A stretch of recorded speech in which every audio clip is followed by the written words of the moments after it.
Welcome to Collaboration Conversations. I'm your host, Regina Partain Bergman.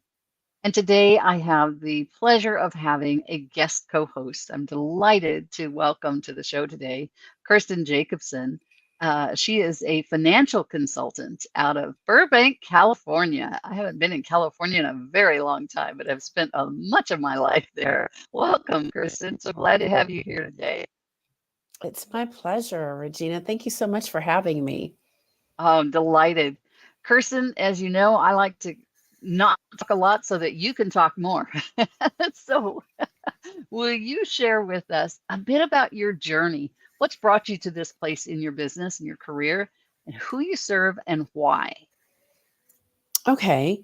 Um, who I serve is God is my co-pilot. Love that. First and foremost, I serve him, and that I think that helps me. I know it helps me keep my head straight and serve my clients in the best way possible. Yeah. Um, my why is big. So it goes back going, you didn't talk about religion, money, or politics in my house. So I didn't need to learn about money according to my family.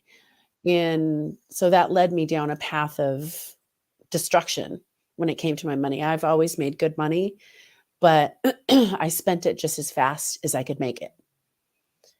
So going through those cycles of constantly in and out of debt, and then starting my own family, having a husband that's not from here, so finances are a little different where he's from, um, just led to more detriment, right? The more money you make, the more you're going to spend if you're a spender.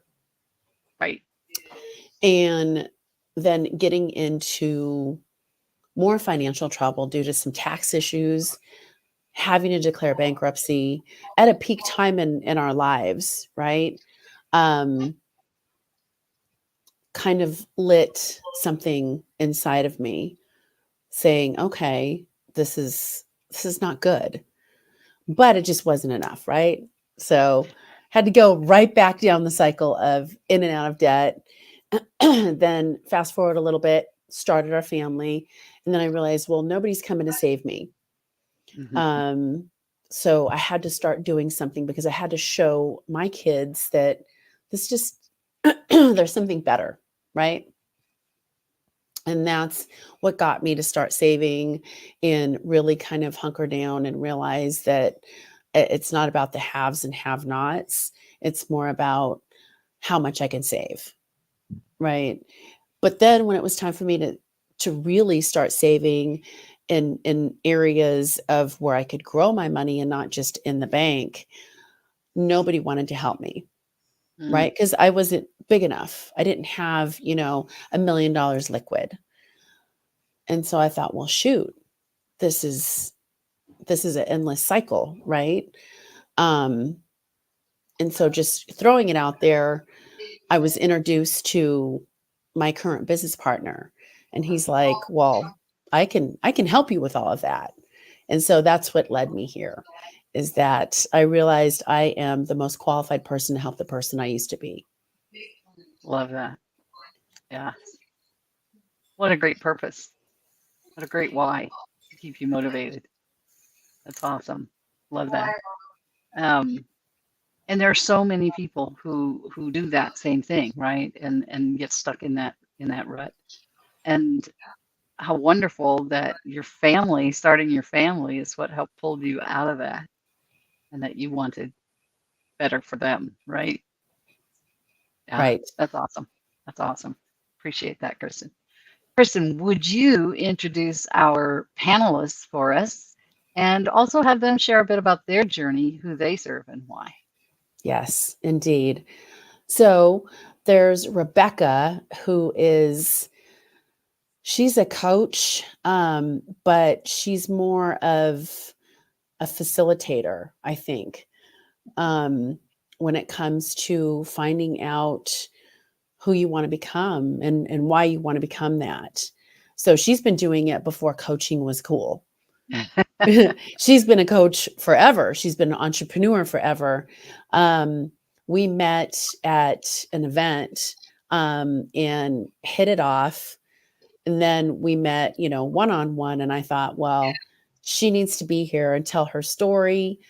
So I'm going to let Rebecca go from here because she can say it better than I can.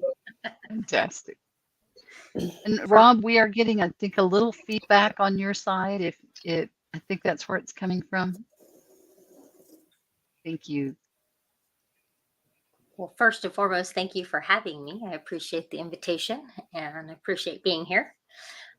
Like Kirsten said, I've been doing this a long time, and I have never been one to put labels on things. So you can call me whatever you want.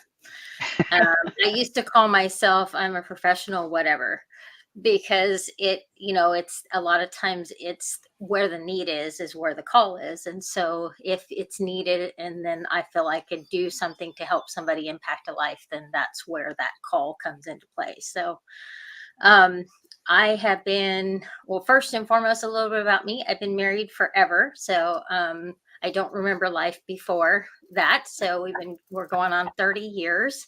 We have 4 amazing kiddos, and one of those just gave me my 3rd grandchild. So I am definitely celebrating life every day because of those wonderful people in my life. But yeah, as far as the coaching goes, I got into it because there was just so many people who were hurting, and I knew that I had dealt with a lot of the issues that people were dealing with, and I was dealing with them at the same time as well. And started doing I was involved in the church my whole life. My dad's a pastor, and so always leading some type of group, some type of class, some type of something, and it just kind of evolved into what it is today. But really, really became even more personal in the last few years as my life has shifted and changed seasons. There's just been opportunities to pass on either tips and tools I've learned myself through my coach and through other people in my life that have blessed me in that way. And I turn around, try to take everything I've learned and put it into something that might help one person. And I think I kind of say, people say, what's your why or what's your mission or anything? And like I said, I don't like to put labels on things and all that, but I think I'm kind of at the point now where it's like, if something I went through can help one person go through something a little easier or a little bit stronger than I was able to, then it's made what I'm doing worth every painstaking hour and of time and effort and energy that it takes to do what I love to do. So that's, I guess, me in a weird shaped nutshell. Nice. Wonderful. Nice. I love it. And so Rob is next. Similar situation, met Rob through a mutual acquaintance and did a one-on-one. He's an Army. He's a retired Army officer. So thank you for your service. And he does youth coaching, but right now he's a kingdom builder. He wants to ensure that people live a life of significance and have that truth over fact. But I think he's best to explain his journey and who he serves and why he does what he does. Take it away, Rob. Thank you. Thank you. Yes, yeah, I am a former Army officer. I'm also what I like to say a corporate burnout survivor. Went through 3 corporate downsizings. The last one was just enough for Ooh. me. I'm like, peace out. I'm done with corporate. But in the process of doing that, how I kind of got into what I'm in, is when you're an Army officer, you're doing a lot of coaching and mentoring soldiers. Did a lot of youth work. Did that for about 15 years. Again, I'm coaching and mentoring youth. Um, and then some of the stuff I did in corporate, there was opportunities to coach people as well. So it just kind of seemed like a natural progression for me to get into this. And I was also coached, so I saw the power of what coaching could do for you, how it can um, create a different mindset, create that mind shift for you. And I had the opportunity to do a couple different things after I was coached to kind of make a difference. And one of the things that my wife and I did, we started working with families who were dealing with mental health. we were dealing with the other family members. And so we just try and, encourage them that light you see at the end of the tunnel is not a train barreling down. It's hope. There's hope there. And we just kind of, taught them some skills, how to salvage the relationship, how to validate, the person that was having the mental health issues. And in the back of my mind, I was kind of thinking at that point in time, maybe this is something I want to do. And the organization I was working with at that time kind of asked me some of those questions. Is this something you want to do? And when I have those things going in my mind and people ask those questions, that to me is a validation. So I'm like, okay. So I just went through the process to get certified, and was just kind of doing a little bit of a side hustle on what I was doing. And then COVID happens, lockdowns happen, corporate downsizing number 3 happens. At that point, I was 58. I had no interest in going back into corporate, and I was kind of, enjoying my little side gig. And I figured, this is an opportunity now for me to go all in and just see what I can do. Calling this my encore career. And as far as who I love to work with, when you're in coaching, they say your best client is who you were, who you become. Who I was just somebody who was burned out in corporate and miserable. Just really was looking for something more. Not that I wanted to get out of corporate, but just looking for more meaning in what I wanted, with my job. Because it's many people in corporate. The word job can be a curse word, and you see it all the time when you're in corporate. So who I, like the coaching that I went through kind of helped me to get different perspective, different focus on, what work is, what it means. And there is honor in work. And it, helped me to build better relationships with, my wife, my children, my friends, can help me become a better employee. But it also gave me an understanding that, just chasing success all the time, that's never going to work out, because you get in corporate and you're just chasing after success, and you start to realize that every time you're about ready to cross that finish line, someone moves it. Either someone new comes in, or a new program starts, and you got to start all over again. So the idea of kingdom building, to me, that's the idea of, living a life of significance. Taking that opportunity that you have each and every day. Don't worry about yesterday. You can't identify with yesterday. Yesterday's over. You can't change it. All you can do is learn from it. Tomorrow's not here, so don't worry about it. There's not even a guarantee we're going to get tomorrow. What you have is this thing called today, and today is where all the opportunities of your life exist. And you need to embrace those. You need to engage those, and that to me is living life with significance. And you don't have to do the huge, crazy things to make a difference. A lot of times, it's just the small, simple things. Saying a kind word to somebody, a smile, whatever, can change somebody's life immeasurably in ways you never know. And being intentional in our actions each and every day, that is living a life of significance. And that's what I want people to understand. And those are the people that I love to work with, that they're just looking for that next stage in their life to make a difference. That is awesome. Thank you. Did you have a comment, Kirsten? I just wanted to say that's great. And I appreciate both of you hopping on and sharing your stories. Yes, I'm so great. I'm so grateful that y'all are here. Yes, as am I. And I'm looking forward to this conversation. One of the threads that I heard from all 3 of you is kind of around find a need and fill it. That you've all found that need and are working to fill that need. So my question for you is, how have you used collaboration to do that, to accomplish the fulfilling of those needs that are out there? Because we can't be everything to everyone, right? We can't do it all. How do you use collaboration in your daily work, in the as you're working to impact lives and make a difference? What role does collaboration play for you? Are you asking me? I'm asking all of you. So yes, fire away, Kirsten. Okay. It's interesting because I'm going to go back a little bit. In our business, we're big on encourage, praise, and recognize. That's just because entrepreneurship can be lonely, right? And so it's very much a team effort. But I was never one for cheering the other person on. As a matter of fact, I used to get upset, jealous, envious, whatever you want, ugly thing you want to call it. And that came full circle when I was basically thrown into this situation. And I realized, oh my gosh, these people are not a threat.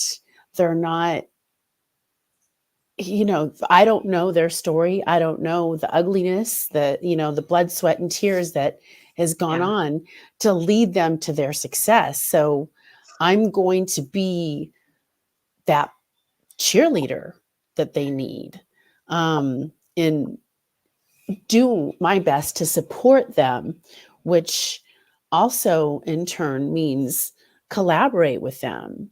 How can I climb the mountain and take them with me? So that was just because I've changed my associations over the past 2 or 3 years.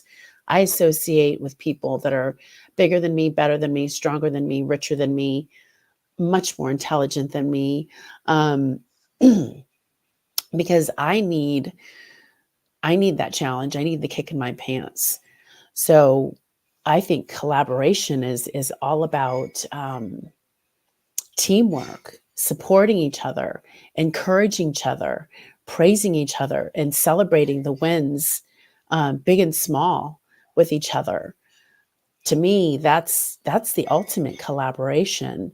And who do I know that can best support you and help you get to the next level of maybe not even your business? Maybe there's a personal growth that you want to achieve. How can I help you get there and succeed? Because I know that when I help enough people win, I'll eventually get what I need. So I know that was a long Oh, that's okay. explanation, but yeah, it didn't come easy, and it wasn't natural, for sure. Yeah. The whole collaboration, feeling people as a threat, even, people in the same business, when I realized, well, I'm not everybody's jam, right? Yeah. I know that sometimes I'm not my own jam, but and I realized, well, these people aren't a threat. We might be in the same industry, same business, but maybe they're a coach. Maybe my clients Yeah. need to really go talk to them first and Right. find out what their money hangups are. Or maybe this client would be better off over here with this financial person to help them out.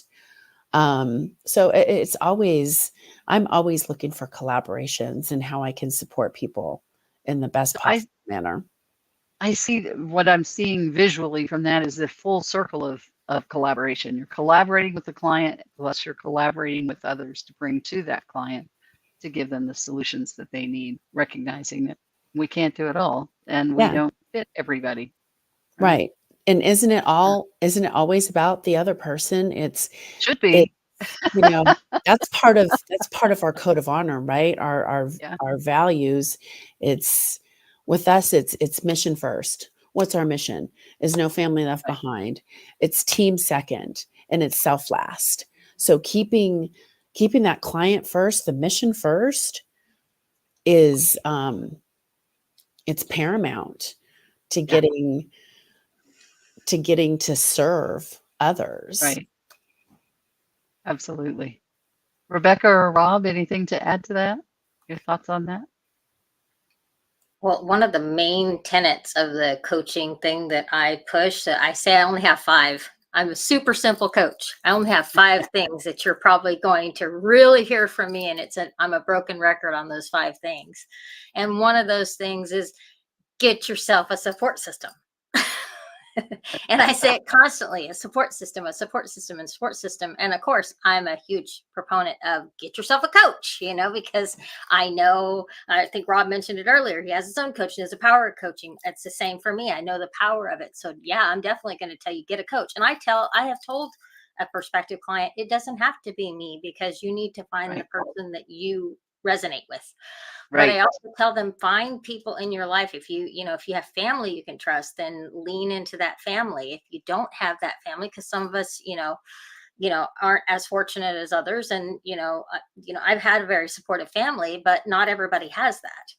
And True. so, okay, well, look at, we say, and hear this all the time. And I've even said it myself. I don't know where to look. I don't know who to ask for help. But it's like, talk to your pastor, talk to a counselor, get some help there. Go, there's people in your kids' schools that are advocates for helping people. There's, you can find people, but you have to be willing to look for it. And I think Kirsten's, kind of hit the nail on the head. It's like, we look at it like, no, I don't know if it was necessarily like I'm in competition with you, but it's, I want to be strong enough to be able to do it all myself.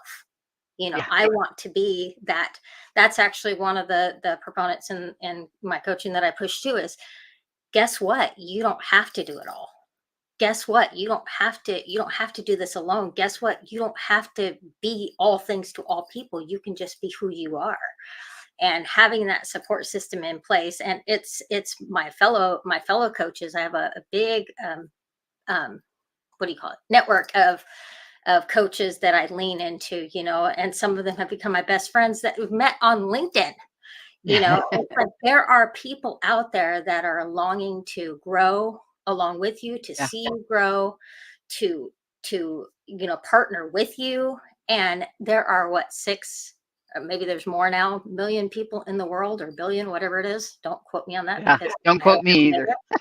But how many ever there are, there's plenty of people to go around that need help. And so it's like, the more we can join together, because I think it's like, if one person reaches one person, then you've impacted one life. But if 2 people reach out, they can impact, what is it, like 4? And then if those 4 reach out, it becomes like 18 or 16. Like I said, don't quote me on these numbers. Math is not my strong point.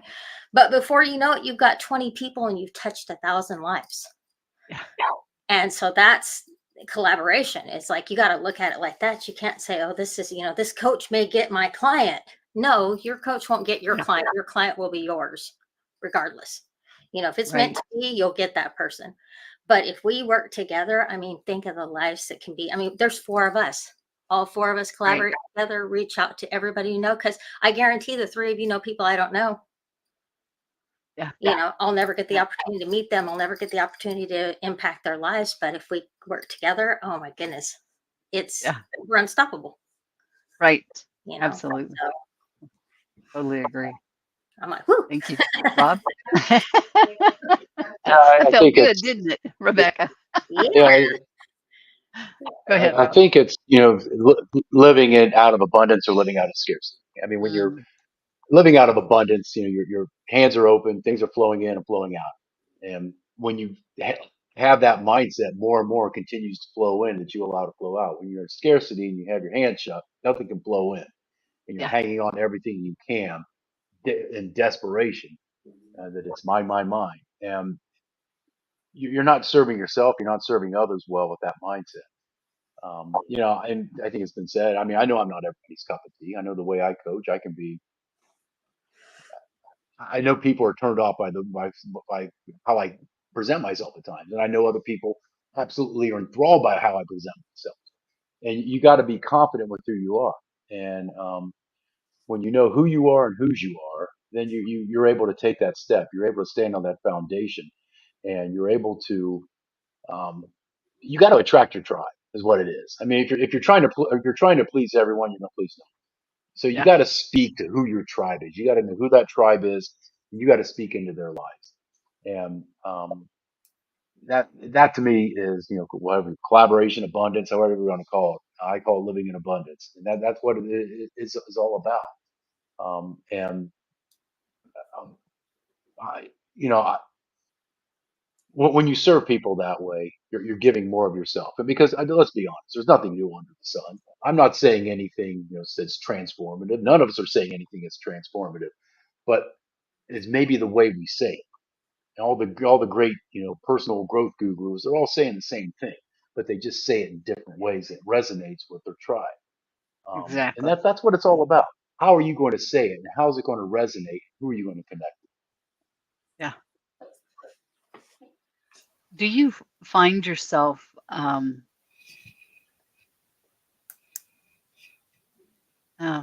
don't blah, blah, blah, blah. Folks, this is live. Um Sometimes the thoughts don't come out the way you want them to.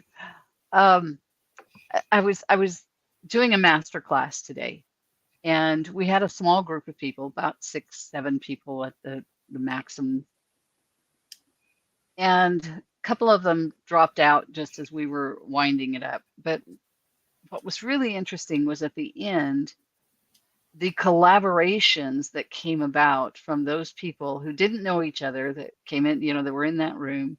We were in a 2-hour master class, and I was teaching, I was on profit acceleration, which is what I coach on.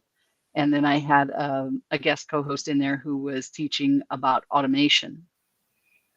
And it was so cool though, because at the very end, there were several out of the 4 people that were left at the very end. We had several collaborations come out of that. And people reached out to one another immediately afterwards to put those collaborations into place of how they could work together and serve a greater audience together.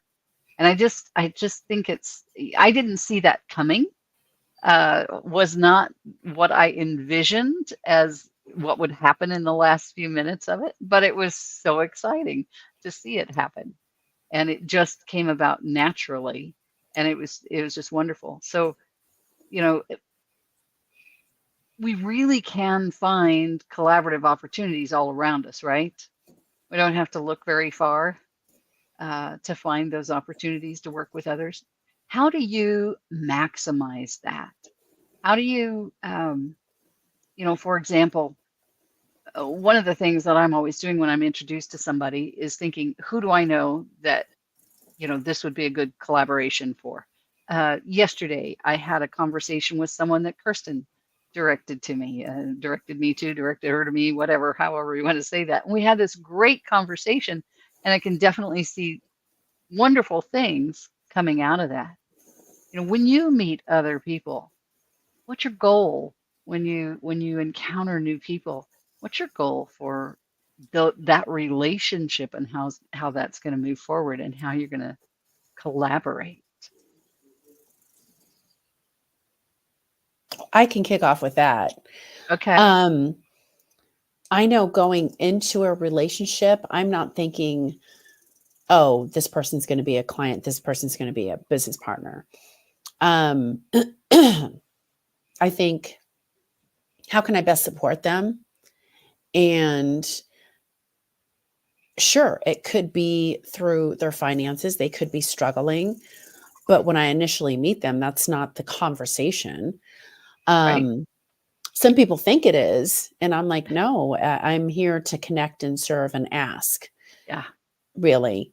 And I'm always, of course, get to know them, a little bit of their past and what brought them to where they are today. And then I always ask, like, well, how can I best support you? And they'll talk about, oh, I'm looking for this, I'm looking for that. Like I have a client who was just somebody that I met. I don't even remember how I met her. But now she's a client, but I connected her to somebody who did a collaboration. Now they're working together, and I don't even remember how I met them, but I connected them. I'm like, oh, you You need were to the meet this bridge. person. And now they have this fantastic relationship going on, and they're making money together. And that I was like, oh, I've got something here. I've got some juice. So once that started happening more and more, and I thought, okay, now I need to be intentional. Like, Right. is this really a good connection for them? Sometimes I miss the mark. Absolutely. But I think my heart is in the right place. First and foremost, it's not with my head. You're never going to win with your head. I don't care how smart you are. You're Right. always going to win with your heart. Right. And just learning that. And I loved the fact that Rebecca and Rob both mentioned having coaches, because I never knew what a mentor was. I never knew what like coaching was until I got in the space of personal development. And I was like, oh, could you imagine 30 years ago if I would have had a mentor, a coach, somebody, Yeah. you know, telling me, stop that. Wait, what are you doing? You know, just kind of guiding me and supporting me. Man, it would be a different story for sure. But yeah, first and foremost, how can I connect and serve the other person that I meet? And then Right. it always surprises people that I follow up with them, that I call them back. And I don't understand why. I am not going to take the half an hour or hour, 45 minutes, whatever it is, out of my day to connect with somebody and then never talk to them again. Yeah. What's the point? Yeah.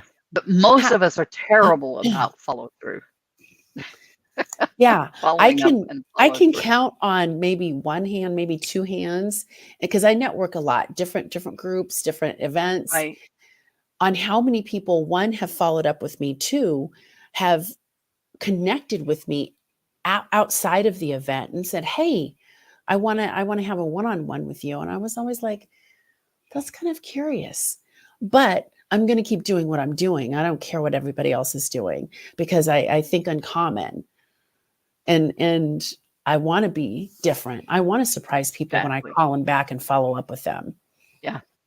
Absolutely. That's fabulous. Rob? Well, I'm just always curious about people. I just always kind of go with a bit of a curiosity. I mean, I can be a bit of a introvert. You get me in a large group of people, and I kind of just, want to sit in the back of the room. But one on one, I'm just always curious. Just trying. I always want to just dig in a little bit. Not being intrusive, but just kind of ask those questions just to kick off a conversation. And because people people want to be heard. And asking that question and really listening, I mean, that is the greatest gift you can give to somebody, is just to listen to them and not, interject. Just listen and let them talk. And I think that's one of the greatest gifts that we can give others. And that's what I like to do. Just listen and be curious about it. That that is brilliant, because if we don't listen, we don't know who we can connect them with, right? We don't know how we can help them unless we really hear. And to your point, Kirsten, you said, that they weren't all home runs, kind of a thing. We don't know. We know people at a surface level, and there are things below the surface that are going to determine whether or not that's a good connection or not. But they get to explore it because you introduced them. So, yeah. When I met Linda yesterday, I had no expectations for that call. It was just like, okay, I want to see who she is, what she's doing. And it turned out to be an absolutely amazing call. We definitely going to be doing some collaborations together. Yeah. But but we both had to listen. We, like you said, Rob, the listening is so huge. Yeah. Rebecca, your thoughts? I was actually thinking when you first said it is I don't even know that I go in with any expectation, but I'm always looking for common ground. Mm, And if there's something in everyone that you have in common with. Doesn't matter who it is. And it'll be funny because I'll be talking about something, like I talk a lot about being a mom because I am a mom. I talk, a lot about, marriage because of, the length of my marriage and that type of thing. And then I was in a call today, a networking call today with a girl who's never been married, doesn't have any kids. And you would think, you go in there, we're totally different, totally different opposite ends of the spectrum with coaching. We have nothing in common. We talked for almost an hour and I learned all kinds of things about her. Things that I right. would have never known had not taken, the time. And it was both of us taking the time, to get to know each other. And I thought that was really a neat thing because it just kind of showed me, it just like reinforced. Because I actually just had a conversation with somebody a couple days ago, and I was just like, I don't want to waste people's time, but I really want to get to the point where you're not, definitely not thinking about the next client, definitely not thinking about, I'm not even thinking about the collaboration. I'm just thinking, well, at the end of the call, you don't collaborate, they don't become a client, what's wrong with just parting the call as friends? Yeah. you know, A new as friend in your life. yeah, people that you've impacted for that day. And then when your picture pops up on their social media or whatever else, they have a smile on their face because it was a good connection. It was just it was a good thing. So I don't think there's anything wrong with not even, I don't, like I said, maybe I'm wrong, not going in like thinking, well, maybe I could, because I'd love to be like, yeah, like Kirsten, she's like, I'm going to go in and just how I can serve you. And it's like, I don't even think about it. I just totally forget. I just go in and we start talking about their dog, or we start talking about, we talked about singing today. We were singing, we both grew up in a home where there was singing all the time. And we began to talk about our childhood, and it'll be a beautiful friendship. I think we've already Right. made plans to meet again, and I don't know if I ever work with her, in any way, shape, or form, and I'm okay with that. Right. It's just a commonality. I'd like to take that in a little different direction, though. So I firmly believe that we don't serve and collaborate for our own purposes, that it shouldn't be, I'm going to do this, so I expect this in return. However, and Kirsten made the point earlier that, you do enough of these good deeds, if you will, you serve, you help others, it does come back around in monetary ways or other ways. So I don't want to leave people with the feeling that we never get remuneration for the things that we do, right? And so let's talk about that a little bit, about how we're not doing it for the money, but that as we serve others, good things come back to us. Rob?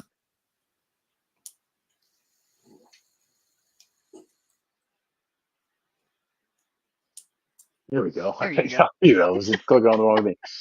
Yeah, when you serve, there's Rabbi Daniel Lapin. He wrote, I can't remember the name of the book, but he talked about, when you serve others in a powerful way and you help them with what it is they need help with, they reward you with little green pieces of paper with presidents' pictures on. And it's just the way it is. I mean, I don't go into, yeah, I mean, do I love to get clients?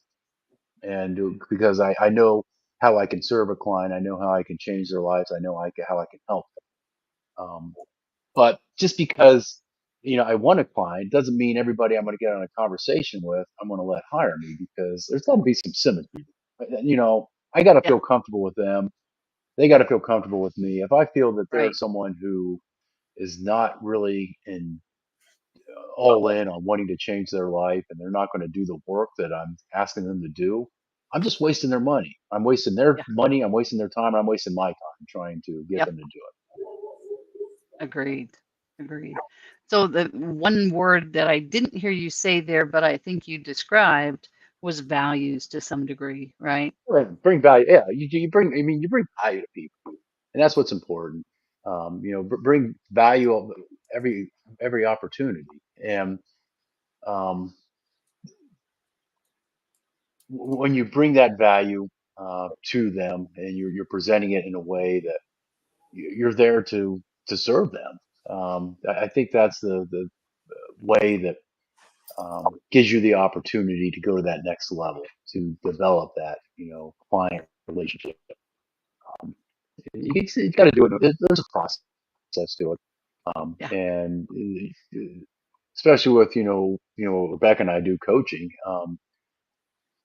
There's a process to it, and you're bringing somebody in, and sitting down with them and just kind of feeling them out and figuring out what it is they want.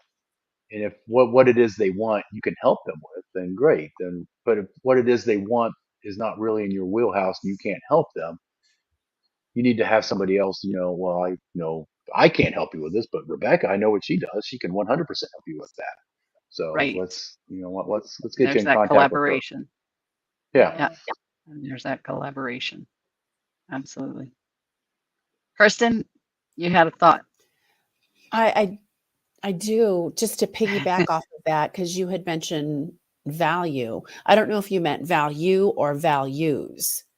Yes, I meant a person's values, how Mm, they play into it. But I like the direction Rob took that as well, because if we're not giving, I mean, the value we bring is why people choose to work with us, right? Mhm. Because of Yes. the value that we bring.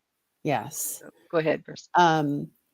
So, but to go back to values, um, I didn't grow up in a household that had a lot of values. And so, and when you don't grow up in a household like that, there's a lot of gray areas when you get older. Mm, So, um, realizing that once again, a little late in life, but better late than never. I met a mentor who's an ethics mentor, mm, um, and who was like, "Hey, you know what? I have this ethics course. Why don't you take it? It's 6 weeks. We meet, once a week." And I was like, "Yeah, 100%." Financial services, there's a lot of gray lot of, areas. yeah. Um, Enron, for Yep. example. So that was something that I needed, and I needed clarification. And I'll call him. I'll be like, "Hey, what do you think about this and this?" Of course, he'll ask a question with a question, Sure. um, that sort of thing. But I always respect that now, and now I can bring the values into my home.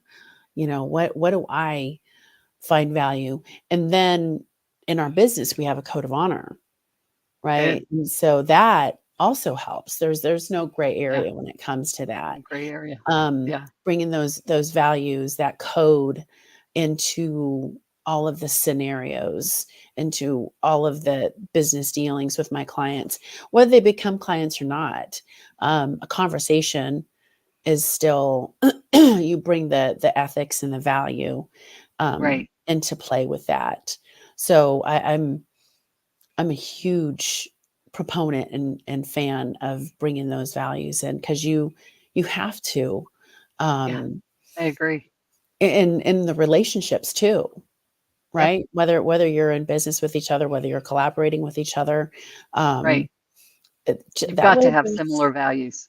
yeah, yeah, and I Yeah. think that it goes with your clients too, Yep. um, which is why some people don't resonate with other people, and Exactly. maybe with somebody else, like we were talking Sure. about, because I'm not everybody's slice of cheese either. Right. But making sure that you bring that code of honor into Yeah. into all of the dealings that you do. Right. Absolutely. I 100% agree with that. Folks, I have to tell you, our hour is up. We're out of time. So what I'd like to do now is have Kirsten lead our wrap up round. So Kirsten, if you and then if you would also have everybody tell their final thoughts about collaboration and share their contact information. And let's see, Rob, I don't have your contact information in the private chat yet. If you'll put it in there, I will post everybody's information out onto the public comments while you're doing your wrap up round. Okay. So just some final thoughts and some key takeaways that I got is we're all not everybody's cup of tea, right? Um, but being able to encourage others and praise others and recognize them in what they're doing, and supporting them, not seeing people as a threat, Yeah. is one of my key takeaways.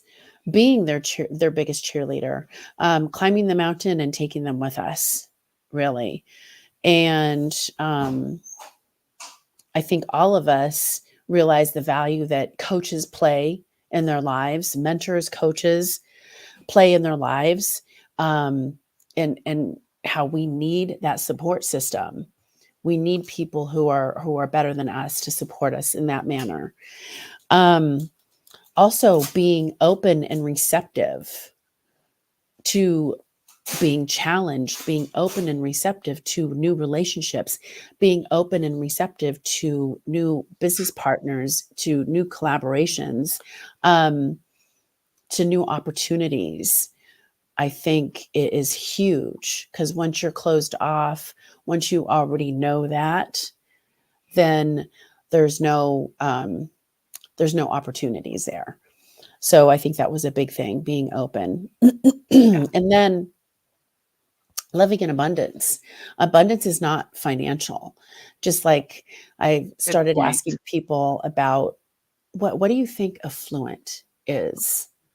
What do you think that means? I think affluency is a mindset. It's not really how much money you have, but it's a mindset I of agree. shifting and thinking uncommon and being open and ready for abundance. And then we talked about having a common ground with people that we meet. We all network. We all meet new people probably every day, a couple, 2, 3 times a day sometimes. So finding that common ground with people, married, divorced, young, old, children, no children, and saying, oh, wow, did you know that I used to live there? Oh my gosh, isn't that weird? I'm from there too, just meeting people where they're at and finding that commonality. Yeah. Very good. Thank you. Yes. Hmm.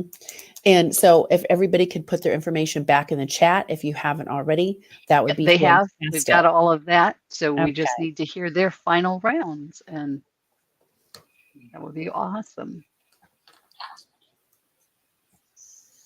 I'll go ahead and go.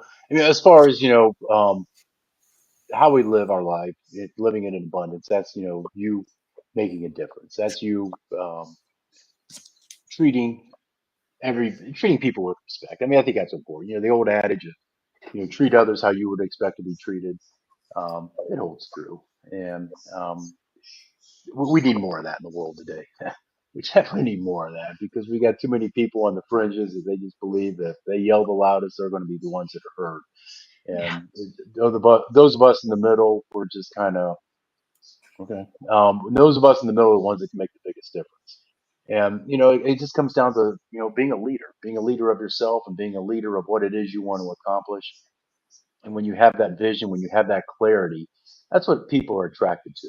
And when you live that way, either through how you're going to do it, through abundance, or when you're clear on what it is you want to accomplish, that's what people are attracted to. And I think that's what's important, is just bringing clarity to your message, bringing clarity to what it is you want to accomplish, knowing where you want to go. A lot of people are Right. just kind of vague on it, but you got to know where you want to go. And because if you aren't sure where you want to go, you know what? You're going to end up there. May not be where you want to, but you're going to end up somewhere. So you might as well figure it out and be Yeah. consistent and be clear, and get on that journey. And that's what I love to do, is help people get on that journey. Fantastic. Thank you, Rob. Appreciate that. And You, Rebecca? you made me think of a quote I just read in a book this morning. Robert said, "Make sure your dream isn't fuzzy." I got a big kick out of that. Great.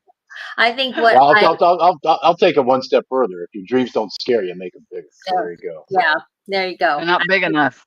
Yeah, my favorite author says that all the time. So definitely. But I think what I kind of pulled out of today is everything that everyone else said. So I'll just say ditto. But I will also say be open. Like be open to that person you might think might not be. Like me and Kirsten, we met on another networking thing. She's in finances, and I'm in relationships, and I was thinking there's nothing in common. We spent how long on the phone yesterday? I mean, there's always commonality. So be open to that chance to collaborate, that chance to connect. And I'll do another quote. I don't normally do this many quotes, but it's been going through my head the whole time. And that's that Zig Ziglar quote that says, if you help enough people get what they want, you'll get what you want. And that, and that can, of course, mean financial. And I'm all for that. Go ahead, Google, write me the check. But it can also mean peace. It can also mean the relationship you want. It can also mean the friendships you need. It can mean the mentors that come into your life. It can mean the people that speak into you that you're able to speak out into. It's just be open to that idea of impacting one life. And that's all we have to do is one impact one life at a time. That's all we can do. Yeah. And And then we so, get to be part of the ripple effect, right? absolutely. Yeah. Yeah. It's amazing. I was part of this one group where, we brought this one person in, and then she brought somebody else in, and they brought somebody else in. And to this day, people are still bringing people in. And it was just something we did on a whim, Right. so be open to that. It's Yeah. pretty amazing to see that ripple effect for sure. Absolutely. It's one of my favorite things in life is the ripple effect. As I get to help somebody else be more successful and they go out and change the world. I absolutely love it. So thank you all for being here. Kirsten, thank you for bringing these wonderful panelists, our guests today. I'm thrilled to Yes. have you all here. There's been great discussion. And folks, we will see you next time on Collaboration Conversations. Bye for now.